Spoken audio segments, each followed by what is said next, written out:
अगर तुम्हें मौका मिले कि तुम करोड़पतियों, ओलंपिक खिलाड़ियों, टॉप छात्रों और दुनिया के जाने माने सीईओ से बैठकर पूछ सको कि वे समय को कैसे संभालते हैं, तो जो समझ सामने आएगी वही इस किताब का सार है। इस किताब में लेखक ने ऐसे लोगों की सोच को इकट्ठा किया है जो समय को आम लोगों से बिल्कुल अलग नजर से देखते हैं। लेखक ने इसमें कई महत्वपूर्ण सीखें दी हैं और सबसे पहली सीख समय की असली कीमत को समझने से जुड़ी है। जरा सोचो, एक दिन में तुम्हारे पास कितने मिनट होते हैं? पूरे 24 घंटे, यानी 1440 मिनट। अब कल्पना करो कि तुम 25 साल के हो और तुम्हें एक 90 साल के बहुत अमीर आदमी से अपनी जगह बदलने का मौका मिले। उसे तुम्हारी उम्र और तुम्हारी मौजूदा जिंदगी मिल जाए और तुम्हें उसकी सारी दौलत, लेकिन उसकी उम्र भी मिल जाए। ज्यादातर लोग बिना सोचे कहेंगे कि वे ऐसा नहीं करेंगे, क्योंकि पैसा होते हुए भी अगर समय खत्म हो गया तो सब बेकार है। बूढ़ा आदमी चाहे जितना अमीर हो, वह अपनी जिंदगी के बीते साल वापस नहीं खरीद सकता। यहीं से एक अहम सवाल पैदा होता है। अगर समय इतना कीमती है कि हम उसे अरबों रुपए के बदले भी नहीं देना चाहेंगे, तो फिर हम रोज उसे इतनी आसानी से क्यों गंवा देते हैं? हम ऐसे क्यों जीते हैं जैसे हमारे पास अनगिनत दिन बचे हुए हों? सब जानते हैं कि समय अनमोल है, लेकिन बहुत कम लोग इसे सच में समझकर जीते हैं। किताब का लेखक बताता है कि उसके साथ ऑफिस में क्या होता था। लोग हर थोड़ी देर में आकर कहते थे, बस 1 मिनट लगेगा, लेकिन दिन के अंत तक यही छोटे छोटे मिनट मिलकर घंटों में बदल जाते थे। इससे निपटने के लिए उसने एक साधारण तरीका अपनाया। उसने एक कागज पर बड़ा सा 1440 लिखा और उसे अपने ऑफिस में टांग दिया। यह नंबर उसे हर पल याद दिलाता था कि आज उसके पास कुल इतने ही मिनट हैं, इससे ज्यादा नहीं। जब लोग पूछते थे कि इसका क्या मतलब है, तो वह बस इतना कहता था कि वह अपने समय को सोच समझकर इस्तेमाल करना चाहता है। धीरे धीरे लोगों ने बिना जरूरत की बातचीत और बेवजह की मीटिंग्स कम कर दी, क्योंकि जब सामने 1440 लिखा दिखता है तो इंसान खुद से पूछता है कि क्या यह काम सच में इन मिनटों के लायक है। 1 मिनट की रुकावट छोटी लग सकती है, लेकिन जब ऐसे कई मिनट जुड़ जाते हैं तो पूरा दिन हाथ से निकल जाता है। समय एक ऐसा संसाधन है जो एक बार चला गया तो वापस नहीं आता। पैसा चला जाए तो दोबारा कमाया जा सकता है, लेकिन बीता हुआ समय कभी लौट कर नहीं आता। अब इसे ऐसे सोचो जैसे हर सुबह तुम्हारे खाते में 1440 रुपये जमा होते हैं और रात को जो बच गया वह हमेशा के लिए गायब हो जाता है।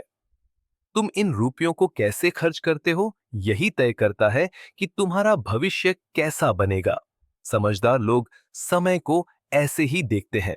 वे उसे खर्च नहीं करते, बल्कि निवेश करते हैं।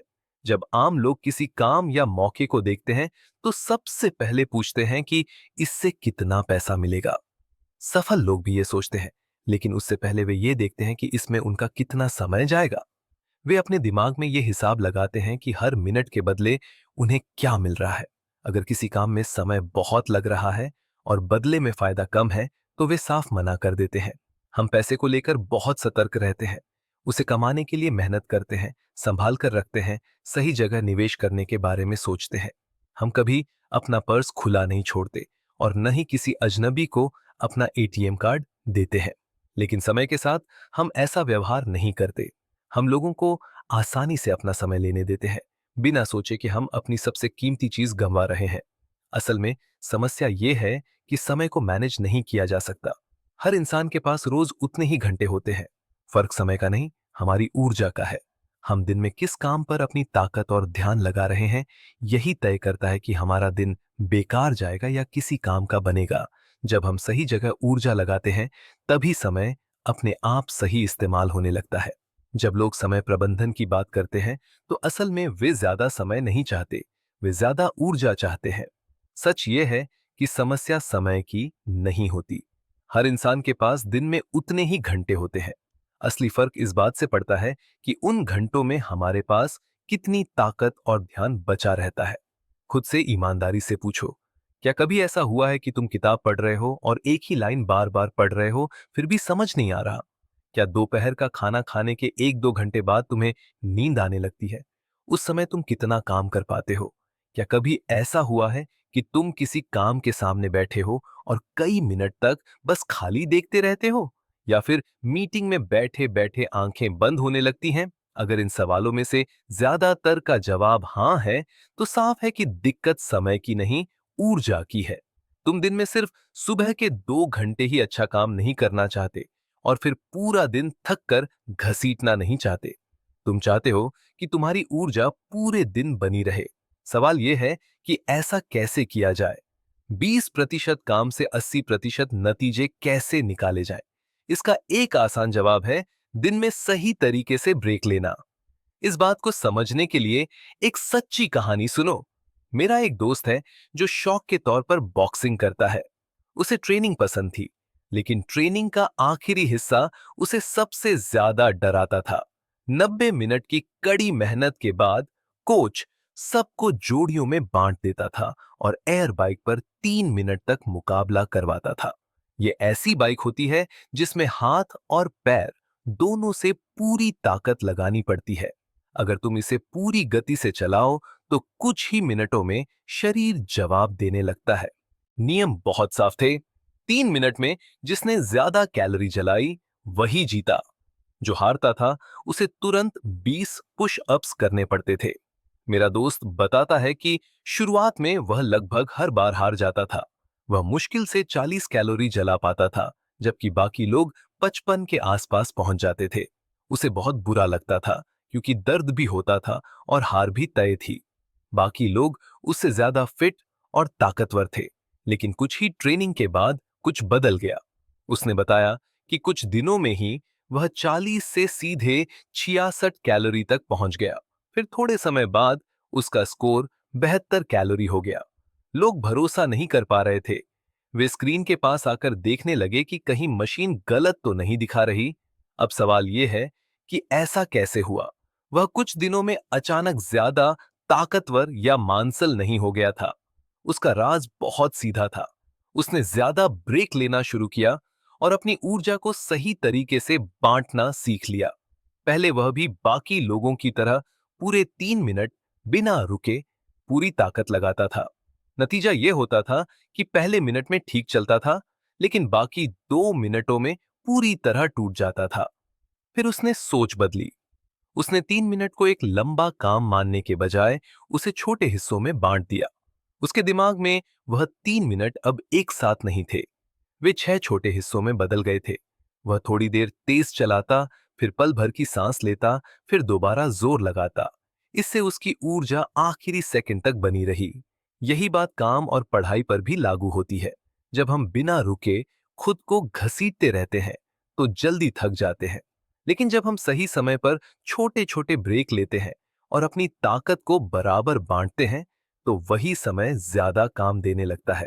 असली समझ यही है कि दिन को लंबा नहीं किया जा सकता, लेकिन अपनी ऊर्जा को सही तरीके से इस्तेमाल करके दिन को बेहतर जरूर बनाया जा सकता है। उसने पूरे 3 मिनट को छोटे छोटे हिस्सों में बांट दिया। हर हिस्सा 30 सेकंड का था। हर 30 सेकंड में वह 25 सेकंड पूरी ताकत से काम करता और 5 सेकंड आराम करता। हर छोटे हिस्से के लिए उसने एक साफ लक्ष्य तय किया था। उसे हर बार 11 कैलोरी जलानी थी। यही छोटी सी सोच उसके लिए सब कुछ बदलने वाली साबित हुई। ये तरीका इसलिए काम कर गया क्योंकि पहली बात, उसने बीच बीच में ब्रेक लिए।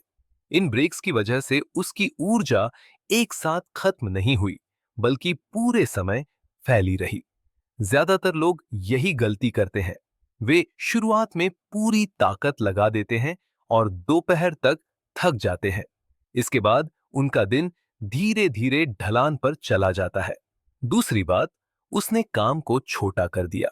अब यह एक बड़ा और डरावना काम नहीं था, यह सिर्फ 6 छोटे काम थे। दिमाग के लिए यह बहुत आसान हो गया क्योंकि छोटा काम डराता नहीं है। तीसरी बात, उसने हर छोटे हिस्से के लिए एक साफ लक्ष्य तय किया। उसे यह नहीं सोचना था कि पूरे 3 मिनट कैसे निकालने हैं। उसे बस इतना पता था कि इस छोटे हिस्से में 11 कैलोरी जलानी है। जब ध्यान सिर्फ लक्ष्य पर होता है तो दिमाग बाकी बेकार की सोच में नहीं उलझता। चौथी और सबसे दिलचस्प बात यह थी कि उसने समय को अपने खिलाफ नहीं बल्कि अपने पक्ष में कर लिया। जब कोई लंबा और दर्द भरा काम सामने होता है तो इंसान बस यही सोचता रहता है कि यह कब खत्म होगा।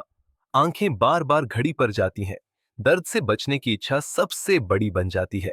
लेकिन जब काम छोटा हो, बीच में ब्रेक हो और सामने एक साफ लक्ष्य हो, तो सोच बदल जाती है। तब मन चाहता है कि समय थोड़ा और मिले ताकि लक्ष्य पूरा हो सके। ध्यान दर्द पर नहीं रहता बल्कि लक्ष्य पर टिक जाता है। यह भले ही खेल का उदाहरण हो, लेकिन एक दिन और इस 3 मिनट के सत्र में बहुत समानता है। हम दिन में भी ज्यादा काम करना चाहते हैं। हम चाहते हैं कि हमारी ऊर्जा जल्दी खत्म न हो और अंदर ही अंदर हम हर दिन जीतना चाहते हैं। यही वजह है कि जो तरीका मेरे दोस्त के लिए काम आया वही तरीका रोजमर्रा की जिंदगी में भी काम करता है। मैं ये इसलिए कह रहा हूं क्योंकि मैं खुद इसे सालों से इस्तेमाल कर रहा हूं। इस तरीके को पोमोडोरो टेक्निक कहा जाता है। इसमें तुम 25 मिनट के लिए टाइमर लगाते हो और सिर्फ एक ही काम पर पूरा ध्यान देते हो, फिर 5 मिनट का ब्रेक लेते हो। ऐसे 4 चक्र पूरे करने के बाद एक लंबा ब्रेक लिया जाता है। फिर वही प्रक्रिया दोहराई जाती है। इसका मकसद समय को नहीं, ऊर्जा को संभालना है। दिन भर छोटे ब्रेक लेकर अपनी ताकत को बनाए रखना। इसके साथ साथ यह भी जरूरी है कि तुम अपनी जिंदगी को ध्यान से देखो। ये समझो कि कौन सी आदतें तुम्हारी ऊर्जा चुरा रही हैं। बहुत कम नींद लेना, शरीर को हिलाना डुलाना बंद कर देना और गलत खाना, ये सब धीरे धीरे इंसान को सुस्त बना देते हैं। जब शरीर थका होता है तो दिमाग भी साथ नहीं देता। एक और अहम बात यह है कि अपने सबसे जरूरी काम को पहचानो और उसे सुबह सबसे पहले करो। सफल लोग दिन की शुरुआत अपने सबसे महत्वपूर्ण काम से करते हैं। जब दिमाग पूरी तरह ताजा होता है तब वे अपने मुख्य लक्ष्य पर ध्यान लगाते हैं। कई अनुभवी लोग मानते हैं कि सुबह के पहले 2 घंटे दिमाग सबसे तेज चलता है। सुबह सबसे पहले किसी जरूरी काम का थोड़ा सा हिस्सा भी पूरा कर लेना मन को शांति देता है। इससे दिन भर आने वाली परेशानियों को झेलना आसान हो जाता है। बहुत से लोग कहते हैं कि उनका सबसे जरूरी काम बहुत बड़ा है और उन्हें समझ नहीं आता कि कहां से शुरू करें। इसी वजह से वे उसे टालते रहते हैं। सच यह है कि कोई भी लक्ष्य इतना बड़ा नहीं होता कि उसे छोटे हिस्सों में न तोड़ा जा सके। चाहे काम कितना भी मुश्किल हो, तुम हर दिन कम से कम 5 मिनट तो दे ही सकते हो। यही छोटे कदम धीरे धीरे बड़े नतीजे बनाते हैं। मान लो तुम्हारा एक लक्ष्य है, जैसे कि निवेश के लिए कोई प्रॉपर्टी खरीदना। अब सवाल यह है कि इतने बड़े लक्ष्य की शुरुआत कहां से की जाए। खुद से पूछो, प्रॉपर्टी खरीदने के लिए सबसे पहली जरूरी चीज क्या है? ज्यादातर लोग कहेंगे कि एक अच्छा रियल एस्टेट एजेंट ढूंढना। ठीक है, अब अगला सवाल यह है कि अच्छा एजेंट ढूंढने की शुरुआत कैसे होगी? इसके कई तरीके हो सकते हैं, लेकिन सबसे आसान तरीका क्या है जो तुम आज ही कर सकते हो? सबसे आसान काम यह हो सकता है कि तुम अपने फेसबुक पर एक छोटा सा पोस्ट डाल दो और अपने दोस्तों से पूछ लो कि क्या वे किसी भरोसेमंद एजेंट को जानते हैं। अब सोचो, ये पोस्ट लिखने और डालने में कितना समय लगेगा? मुश्किल से 5 मिनट। बस इतना करने से तुम अपने लक्ष्य के एक कदम और करीब पहुंच गए। यही तरीका हर बड़े लक्ष्य पर लागू होता है। जब भी तुम्हारे सामने कोई बड़ा लक्ष्य हो और तुम्हें समझ ना आए कि शुरुआत कैसे करें, तो खुद से एक सवाल पूछो, आज मैं सबसे छोटा और पहला क्या कर सकता हूं? फिर उसी छोटे काम को दिन की सबसे पहली चीज बना दो, भले ही वह काम बहुत छोटा क्यों ना हो। रोज ऐसा करने से बड़े लक्ष्य अपने आप आसान होने लगते हैं। सफल लोग यही करते हैं। वे किसी और काम में उलझने से पहले अपने सबसे जरूरी लक्ष्य पर ध्यान देते हैं। अब एक और तरीका समझो जिसका जिक्र भले ही इस किताब में न हो, लेकिन सोच बिल्कुल वैसी ही है। इस तरीके को 90 में एक कहा जा सकता है। इसमें तुम अपनी जिंदगी के किसी एक हिस्से को चुनते हो जिसे तुम सुधारना चाहते हो। फिर अगले 90 दिनों तक रोज सुबह के पहले 90 मिनट सिर्फ उसी पर काम करते हो। मेरे लिए यह तरीका सच में जिंदगी बदलने वाला साबित हुआ। मैं अपनी पूरी जिंदगी वजन कम करने और फिट होने की कोशिश करता रहा, यह मेरे लिए बहुत अहम लक्ष्य था, फिर भी मैं इसे कभी पूरा नहीं कर पाया। जब मैंने अपने दिन को ध्यान से देखा, तो मुझे समझ आया कि मैं हमेशा दिन के आखिर में व्यायाम करने की कोशिश करता था, जब सारा काम खत्म हो जाता था। और तुम जानते ही हो, काम के बाद व्यायाम करना कितना मुश्किल होता है।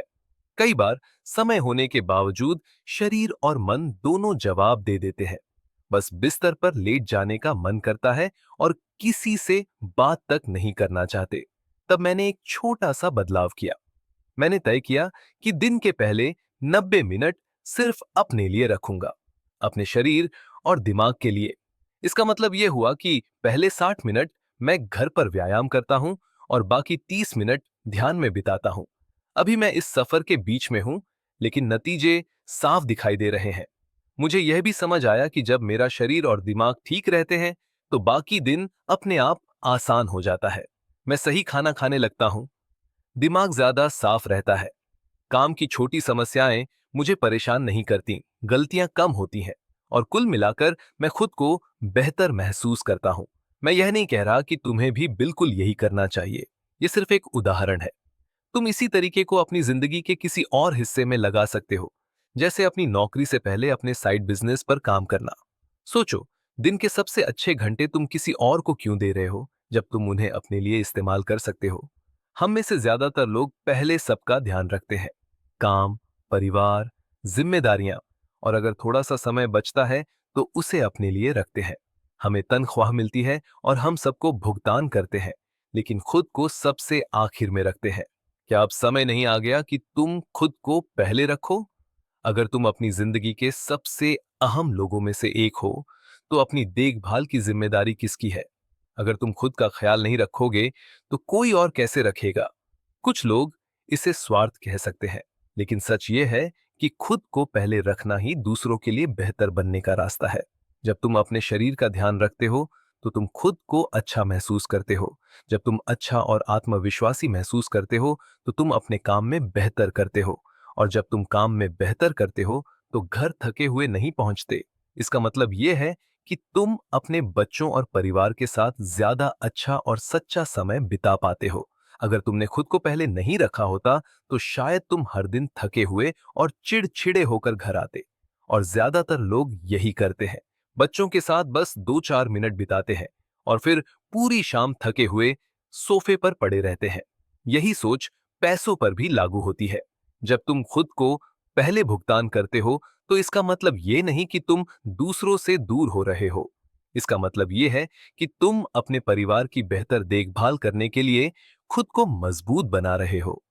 जब कभी किसी अपने को पैसों की जरूरत पड़ती है, तब तुम मदद करने की हालत में होते हो। यह सब तभी संभव है जब तुम खुद को सबसे पहले रखना शुरू करते हो। इसलिए सीख यही है कि अपनी जिंदगी में एक ऐसी चीज पहचानो जो सबसे ज्यादा जरूरी है, और उसे दिन के पहले 2 घंटों में करो। जब सबसे अहम काम हो जाता है, तो बाकी दिन अपने आप हल्का लगने लगता है। अब अगली बात, अब और लंबी टू डू सूचियां नहीं। लेखक बताते हैं कि रिसर्च से पता चलता है कि टू डू लिस्ट में लिखे गए 40% से ज्यादा काम कभी पूरे ही नहीं होते। फिर भी लोग रोज लंबी लंबी सूचियां बनाते रहते हैं। सोचो, क्या तुम सच में मानते हो कि करोड़पति या अरबपति लोग हाथ में टू डू लिस्ट लेकर घूमते हैं? क्या तुम्हें लगता है कि बिल गेट्स या वॉरेन बफेट दिन भर एक लंबी सूची देखकर काम करते हैं? अपने अनुभव को देखो। जब तुम हर दिन ढेर सारे काम लिखते हो, तो उनमें से कितने सच में पूरे होते हैं? क्या कुछ काम ऐसे नहीं होते जो हफ्तों और महीनों तक सूची में पड़े रहते हैं और कभी किए ही नहीं जाते? लेखक कहते हैं कि टू डू सूचियों की सबसे बड़ी दिक्कत यह है कि वे जरूरी और सबसे महत्वपूर्ण काम के बीच फर्क धुंधला कर देती हैं। इसके अलावा ये सूचियां तनाव और चिंता भी बढ़ाती हैं, दिमाग पर बोझ डालती हैं और धीरे धीरे नींद, सेहत और काम करने की क्षमता को नुकसान पहुंचाती है। शुरू में टू डू लिस्ट याद दिलाने के लिए ठीक लगती है, लेकिन दिन भर वह एक बोझ बन जाती है, कई बार डराने वाली भी। वह तुम्हें काम करने के बजाय टालने के लिए मजबूर करती है। इसका समाधान क्या है? लेखक कहते हैं, टू डू लिस्ट छोड़ो और कैलेंडर अपनाओ। बहुत सफल लोगों के पास कामों की सूची नहीं होती, लेकिन उनका कैलेंडर बहुत साफ और भरा हुआ होता है। वे अपने पूरे दिन को समय के छोटे छोटे हिस्सों में बांटते हैं। अपने दिन को कम से कम 15 मिनट के समय खंडों में शेड्यूल करो। जब तुम किसी काम को सिर्फ लिखने के बजाय कैलेंडर में जगह देते हो, तो दिमाग हल्का हो जाता है, तनाव कम होता है और ध्यान लगाने की ताकत बढ़ती है। हर उस चीज के लिए समय तय करो जो तुम्हारे लिए सच में मायने रखती है। जब तुम्हें तय करना पड़ता है कि कौन सा काम कैलेंडर में जगह पाने के लायक है, तो तुम अपने आप बेकार के कामों से दूर रहने लगते हो। उदाहरण के लिए, अगर तुम्हारे लिए सेहत सच में जरूरी है और तुमने तय किया है कि रोज 30 मिनट व्यायाम करना है, तो इसे टू डू लिस्ट में मत डालो, इसे कैलेंडर में डालो। रोज का पहला काम बनाओ। इसे एक ऐसा अपॉइंटमेंट मानो जिसे टाला नहीं जा सकता। अगर तुम्हारे लिए ग्राहकों से बात करना बिजनेस की सबसे अहम चीज है और तुम रोज कम से कम 2 लोगों से बात करना चाहते हो, तो इसके लिए भी कैलेंडर में तय समय रखो। जब समय तय होता है, तो काम अपने आप होने लगता है। अब अगली सीख यह है कि शाम 5 बजे काम को बिना किसी अपराध बोध के कैसे खत्म किया जाए। दुनिया के सबसे व्यस्त और ताकतवर लोग अक्सर शांत, तनाव मुक्त और पूरे मन से मौजूद क्यों दिखते हैं? कैसे कोई इंसान राष्ट्रपति रहते हुए भी साल में इतनी किताबें पढ़ लेता है? कैसे कोई इतना बड़ा बिजनेस चलाने के बावजूद घूमता फिरता और जिंदगी का मजा लेता है? अक्सर हमें लगता है कि वे कोई जादू जानते हैं, जबकि सच्चाई यह है कि वे अपने काम को दिन भर फैलाने के बजाय सही समय पर समेटना जानते हैं। शायद तुम सोच रहे हो कि यह सब तुम्हारे लिए मुमकिन नहीं है, क्योंकि तुम तो अपना काम समय पर खत्म ही नहीं कर पाते, ताकि जिम जा सको या घर समय से पहुंच सको। लेकिन आगे की सीख यही बताती है कि यह संभव है, अगर काम करने का तरीका बदला जाए। लेकिन यहीं एक सवाल उठता है, जब कोई इंसान दुनिया के सबसे ताकतवर देश का राष्ट्रपति होते हुए भी साल में 95 किताबें पढ़ सकता है, तो वह ऐसा कैसे करता है? सच यह है कि इसमें कोई जादू नहीं है। सच्चाई बहुत सीधी है, काम कभी खत्म नहीं होता, करने के लिए हमेशा कुछ न कुछ बचा रहता है। एक मशहूर लेखक ने बहुत साफ शब्दों में कहा है कि उसका दिन तब खत्म होता है जब वह थक जाता है और घर जाने का मन करता है, न कि तब जब काम पूरा हो जाता है, क्योंकि काम कभी पूरा होता ही नहीं। जैसे घर संभालने वाले इंसान का काम कभी खत्म नहीं होता, वैसे ही किसी मैनेजर या प्रोफेशनल का भी काम हमेशा चलता रहता है। हमेशा कुछ और किया जा सकता है, हमेशा कुछ और सुधारा जा सकता है। बहुत सफल लोग हर घंटे काम नहीं करते और न ही दिन भर अपनी सूची से ज्यादा काम काटने की कोशिश करते हैं। वे अलग तरीके से सोचते हैं। वे तय करते हैं कि उनके लिए क्या सबसे जरूरी है, फिर उन्हीं चीजों के लिए समय तय करते हैं और उसके बाद वे खुद से कहते हैं, अब काफी है। ये बात सुनने में बहुत साधारण लगती है, लेकिन अगर तुम इसे सच में मान लो और अपनी जिंदगी में उतार लो, तो यह सब कुछ बदल सकती है। यह मान लेना कि हमेशा कुछ ना कुछ अधूरा रहेगा तुम्हें आजाद करता है। तभी तुम समय पर काम रोक पाते हो, तभी तुम बिना अपराध बोध के घर जा पाते हो, तभी तुम अपने परिवार के साथ बैठ पाते हो और जिंदगी का मजा ले पाते हो। मैं खुद इस बात पर अभी भी काम कर रहा हूं, क्योंकि मैं भी ऐसा इंसान हूं जो सोचता है कि अगर आज ज्यादा काम निपटा लिया तो कल आसान होगा। लेकिन हर बार यही होता है कि कल फिर नया काम सामने खड़ा होता है। काम कभी खत्म नहीं होता, बस दिन खत्म होता है।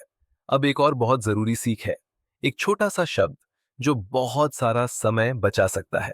वह शब्द है नहीं। एक बहुत सफल निवेशक ने कहा था कि सफल लोगों और बेहद सफल लोगों में फर्क बस इतना होता है कि बेहद सफल लोग ज्यादातर चीजों को मना कर देते हैं। किसी एक चीज को हां कहना किसी दूसरी चीज को नहीं कहना होता है। हर हां के पीछे एक एक छुपा हुआ नहीं होता है। मुझे याद है, मैंने एक बार एक मीटिंग के लिए हाँ कह दी थी।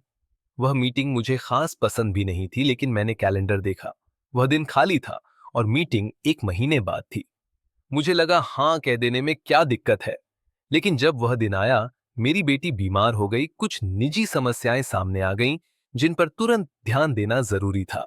मैं मीटिंग रद्द भी नहीं कर सकता था क्योंकि मैंने वादा किया था और सामने वाला इंसान दूर से आया था। उस दिन मैं वहां नहीं होना चाहता था, फिर भी जाना पड़ा। यही सीख है। सिर्फ इसलिए कि आज तुम्हारा कैलेंडर खाली है, इसका मतलब ये नहीं कि तुम्हें हां कहना चाहिए। क्योंकि जब असली दिन आएगा तो कुछ न कुछ गड़बड़ जरूर होगी। बच्चे बीमार पड़ सकते हैं, गाड़ी खराब हो सकती है, काम में कोई बड़ी दिक्कत आ सकती है।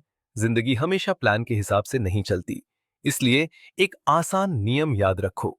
अगर किसी चीज के लिए तुम्हारा जवाब पूरे दिल से बिल्कुल हां नहीं है, तो वह असल में नहीं है।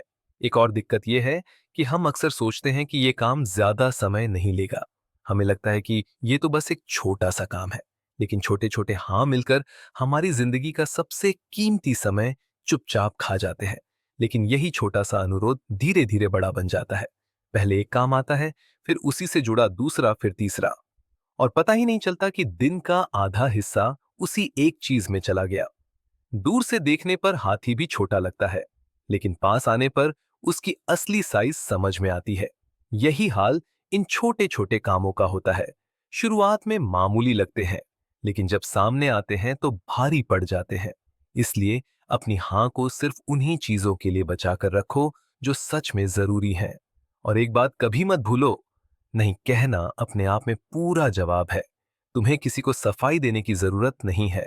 यह समझाना जरूरी नहीं है कि तुमने मना क्यों किया। सिर्फ मना करना भी काफी है।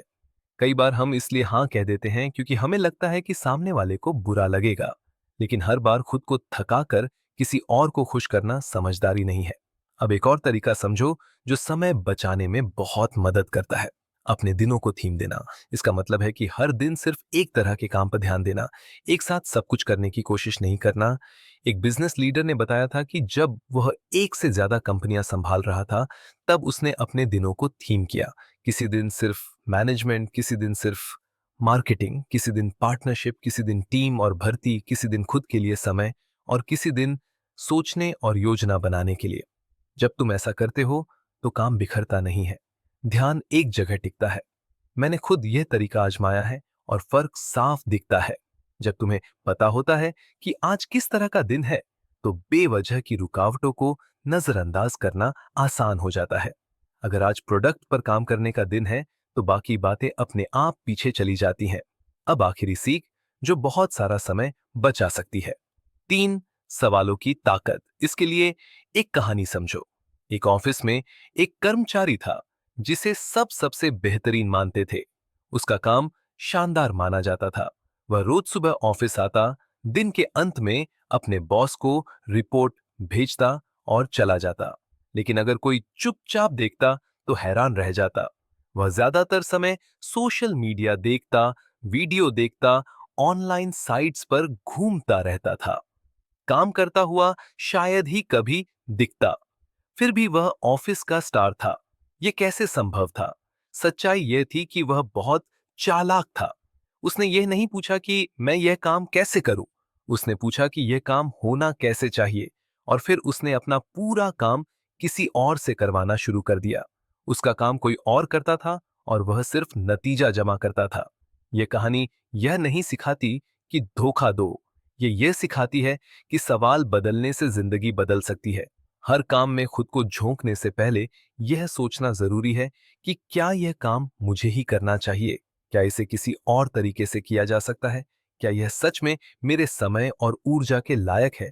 जब तुम अपने सवाल बदलते हो तो तुम्हारे फैसले बदलने लगते हैं, और जब फैसले बदलते हैं तो पूरा दिन, पूरी जिंदगी धीरे धीरे अलग दिशा में जाने लगती है। काफी समय तक उसकी कंपनी उसकी तेजी और काम की गुणवत्ता देखकर हैरान थी। वह दिन भर इंटरनेट पर घूमता रहता था, फिर भी नतीजे शानदार आते थे। लेकिन एक दिन कंपनी ने चीन से होने वाले अजीब सर्वर एक्सेस को नोटिस किया। उन्हें लगा कि शायद सिस्टम हैक हो रहा है। जांच हुई और उसकी पूरी योजना सामने आ गई। कंपनी को यह तरीका पसंद नहीं आया और नियम तोड़ने के कारण उसे नौकरी से निकाल दिया गया। लेखक का कहना है कि अगर वह उस कंपनी का सीईओ होता तो वह उसे निकालने के बजाय उसकी सैलरी दोगुनी कर देता और प्रमोशन देता। क्योंकि वह एक ऐसा सिस्टम बना चुका था जिससे कंपनी का काम सस्ते में और तेजी से हो रहा था। भले ही उसका तरीका गलत था, लेकिन उसके सोचने के तरीके से हम बहुत कुछ सीख सकते हैं। उसकी सोच 3 सवालों पर टिकी थी। पहला सवाल था, क्या इस काम को छोड़ा जा सकता है? किसी भी काम को शुरू करने से पहले एक पल रुककर खुद से पूछो कि यह काम मेरे या कंपनी के लिए कितना जरूरी है। अगर मैं इसे बिल्कुल न करूं, तो क्या सच में कोई फर्क पड़ेगा? तुम चौंक जाओगे यह जानकर कि दिन का कितना समय ऐसे कामों में चला जाता है जिनका कोई खास मतलब नहीं होता। जो काम जरूरी नहीं है, उन्हें न करना भी उतना ही जरूरी है जितना जरूरी काम करना। दूसरा सवाल था, क्या यह काम किसी और से करवाया जा सकता है? खुद से पूछो कि क्या मैं ही अकेला हूं जो यह काम कर सकता है? क्या कोई और है, कंपनी के अंदर या बाहर, जो इसे ठीक से कर सकता है? बहुत से लोग यह मान लेते हैं कि वे ही सब कुछ सबसे अच्छा कर सकते हैं। इसी वजह से वे थक जाते हैं। अगर कोई काम तुम्हें पसंद नहीं है या तुम उसमें अच्छे नहीं हो, तो उसे किसी और को देना सीखो। तीसरा सवाल था, क्या इस काम को ऑटोमेट किया जा सकता है? यानी वही नतीजा कम समय और कम मेहनत में कैसे पाया जाए? इसका मतलब सिस्टम बनाना होता है ताकि काम अपने आप हो जाए या बहुत कम दखल की जरूरत पड़े। इसके बाद एक और अहम सीख आती है, 8-20 का नियम। इसका मतलब है कि तुम्हारे कुछ ही काम तुम्हारे ज्यादातर नतीजे तय करते हैं। जैसे लेखक बताता है कि जब वह अच्छी नींद लेता है, तो अगला दिन अपने आप बेहतर हो जाता है। वह व्यायाम करता है, ध्यान करता है, साफ दिमाग से काम करता है और खुद को मजबूत महसूस करता है। अच्छी नींद के लिए उसने बस एक छोटी सी आदत बनाई, हर दिन एक ही समय पर सोना और सोने से कम 90 मिनट पहले काम बंद कर देना। वह ढेर सारी उत्पादकता की तरकीबें नहीं ढूंढता, बस यह एक चीज सही कर लेता है और उसका पूरा दिन सुधर जाता है। यही 8-20 नियम है। कुछ गिनी चुनी आदतें या काम होते हैं जो सबसे बड़ा असर डालते हैं। उन्हें पहचानो और उन्हें बहुत अच्छे से करो। बाकी काम या तो छोड़ दो या किसी और को दे दो। जब तुम इस नियम को समझ लेते हो, तो कम काम करके भी बेहतर नतीजे पाने लगते हो। अब आखिरी बात, ईमेल की। एक सर्वे के अनुसार ऑफिस में काम करने वाले लोग रोज औसतन 2.5 घंटे से ज्यादा सिर्फ ईमेल पढ़ने और जवाब देने में बिता देते हैं। यह पूरे हफ्ते के काम का बहुत बड़ा हिस्सा है। साफ है कि ईमेल आज के समय में जरूरी है, लेकिन समस्या यह है कि हम उन्हें जरूरत से ज्यादा देखने लगते हैं। ईमेल और सोशल मीडिया दिमाग में एक खास तरह का आकर्षण पैदा करते हैं। हर नई नोटिफिकेशन एक छोटी सी खुशी देती है और यही आदत बन जाती है। अगर तुम हर थोड़ी देर में इन बॉक्स खोलते रहोगे, तो गहरे और जरूरी काम के लिए कभी समय ही नहीं बचेगा। इसलिए जरूरी है कि तुम खुद तय करो कि ईमेल तुम्हारे दिन को चलाएंगे या तुम ईमेल को। अधिकतर समय ईमेल में कुछ खास नहीं होता, लेकिन कभी कभी अचानक एक आवाज आती है, ओह, कोई दिलचस्प लेख या कोई मदद मांग रहा है, बस 5 मिनट में जवाब दे देता हूं। और यही सोच हमें बार बार इन बॉक्स खोलने पर मजबूर करती है। धीरे धीरे यह आदत बन जाती है और हमारा ध्यान टूटता रहता है। इसलिए इन बॉक्स को समझदारी से संभालना बहुत जरूरी है। इसके लिए कुछ आसान तरीके हैं। सबसे पहले, बेकार ईमेल न्यूज़लेटर से छुटकारा पाओ। सच में सोचो, क्या तुम्हें हर फैशन साइट की मेल चाहिए, हर फ्लैश सेल, हर चौंकाने वाला हेडलाइन? ये सब तुम्हारा ध्यान खींचने की कोशिश करते हैं, लेकिन अगर वे इनबॉक्स में ही नहीं होंगे, तो असर भी नहीं होगा। अपने ईमेल खोलो, नीचे जाकर अनसब्सक्राइब ढूंढो और एक एक करके गैर जरूरी मेल से सदस्यता हटा दो। दूसरी बात, सभी ईमेल नोटिफिकेशन बंद कर दो। ईमेल तुरंत जवाब देने का जरिया नहीं है।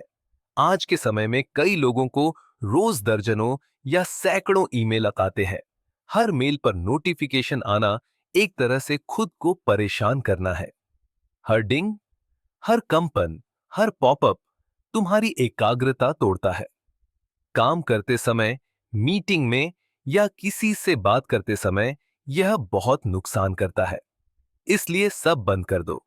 तीसरी बात, दिन में सिर्फ 3 बार ईमेल देखो, सुबह, दोपहर और शाम।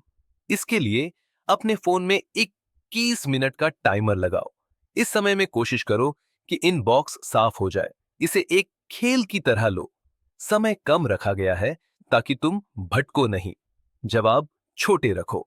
बेवजह लिंक पर क्लिक मत करो। हर ईमेल खोलते ही चार में से एक काम करो। या तो तुरंत जवाब दो, या किसी और को सौंप दो, या बाद के लिए रख दो, या फिर हटा दो। चाहो तो आर्काइव भी कर सकते हो। चौथी बात, ईमेल बहुत छोटा रखो। छोटा लिखना बदतमीजी नहीं है, ये सामने वाले के समय का सम्मान है। लंबी लंबी मेल पढ़ना और लिखना सबको थका देता है। जितना कम उतना बेहतर। कई लोग तो ईमेल को मैसेज की तरह लिखने लगे हैं। पांचवी बात, विषय पंक्ति का सही इस्तेमाल करो। सिर्फ यह मत लिखो कि मेल किस बारे में है। यह भी साफ करो कि सामने वाले को क्या करना है, जवाब देना है, पढ़ना है या कोई फैसला लेना है। इससे सामने वाला जल्दी समझ जाएगा और समय बचेगा। धीरे धीरे लोग तुम्हारे साथ भी ऐसा ही करने लगेंगे। छठी बात, किसी को मेल फॉरवर्ड या सीसी करने से पहले 2 बार सोचो। अक्सर हम आदत में लोगों को सीसी कर देते हैं, बिना यह सोचे कि उन्हें इसकी जरूरत है या नहीं। इससे उनका इनबॉक्स भी भरता है और भ्रम भी पैदा होता है। सिर्फ उन्हीं लोगों को शामिल करो जिनका सच में काम है। जब तुम अपने इनबॉक्स को इस तरह संभालना शुरू करते हो तो दिमाग हल्का हो जाता है, ध्यान बेहतर होता है, और सबसे जरूरी बात, तुम्हारे पास असली काम के लिए ज्यादा समय और ऊर्जा बचती है। अक्सर हम किसी को ईमेल में इसलिए जोड़ देते हैं ताकि वह लूप में रहे, लेकिन सच यह है कि हम जानकारी की भीड़ को और बढ़ा रहे होते हैं। याद रखो, हर ईमेल जो तुम भेजते हो और हर व्यक्ति जिसे तुम सीसी में डालते हो, उसका मतलब है कि एक जवाब फिर से तुम्हारे ही इनबॉक्स में आएगा। जितने कम ईमेल तुम भेजोगे, उतने ही कम ईमेल तुम्हें मिलेंगे। यह एक सीधी और सच्ची बात है। अब एक और दिलचस्प सीख समझो। दुनिया के मशहूर बिजनेस लीडर की एक बहुत साधारण आदत, उसके लिए सबसे अहम चीज थी हमेशा अपनी जेब में एक छोटी सी नोटबुक रखना। वह मानता है कि अगर वह अपने विचार सिर्फ दिमाग में ही रखता तो वह कभी इतना बड़ा साम्राज्य नहीं बना पाता। दिमाग में बहुत सारी बातें जमा रहना थकान पैदा करता है। जब तुम विचारों को कागज पर उतार देते हो तो दिमाग हल्का हो जाता है। हर छोटा आइडिया, हर अधूरा ख्याल, हर जरूरी बात जो याद रखनी है, उसे तुरंत लिख लेना दिमाग को आजाद करता है। इसलिए सलाह बहुत सीधी है, हमेशा अपने साथ एक नोटबुक रखो। हो सकता है तुम्हारी जिंदगी का सबसे बड़ा आइडिया वहीं कहीं लिखा जाए। अब आखिरी सीख, जो आज की दुनिया में बहुत ज्यादा जरूरी है, मीटिंग को आखिरी विकल्प बनाओ। कई सर्वे बताते हैं कि ऑफिस की ज्यादातर मीटिंगें समय की बर्बादी होती है। फिर भी कंपनियां रोज ढेर सारी मीटिंग करती हैं। इसकी कई वजहें हैं। ज्यादातर मीटिंग देर से शुरू होती है। अक्सर सही लोग मीटिंग में होते ही नहीं। बहुत सारा समय बेकार की बातों में चला जाता है, और कई बार वही लोग मीटिंग पर छा जाते हैं जिन्हें बस बोलना अच्छा लगता है। वे ज्यादा आत्मविश्वासी होते हैं, ध्यान खींचते हैं, लेकिन उनके पास देने के लिए कुछ खास नहीं होता। इसलिए समझदारी यही है कि जब तक बात करने के बाकी सारे तरीके काम न कर लें, मीटिंग से बचो। अगर सच में मीटिंग करनी ही पड़े तो उसे सही तरीके से करो। असरदार मीटिंग की शुरुआत एक साफ एजेंडा से होती है, जो पहले से सभी को भेज दिया जाए। बिना मकसद की मीटिंग सिर्फ ऊर्जा और समय खा जाती है। आखिर में यही समझ आती है कि सफल लोग समय को नहीं, अपनी ऊर्जा, ध्यान और प्राथमिकताओं को संभालते हैं। वे जानते हैं कि क्या करना है, क्या छोड़ना है और कब रुक जाना है। यही छोटी छोटी समझ मिलकर जिंदगी को आसान, शांत और असरदार बना देती है।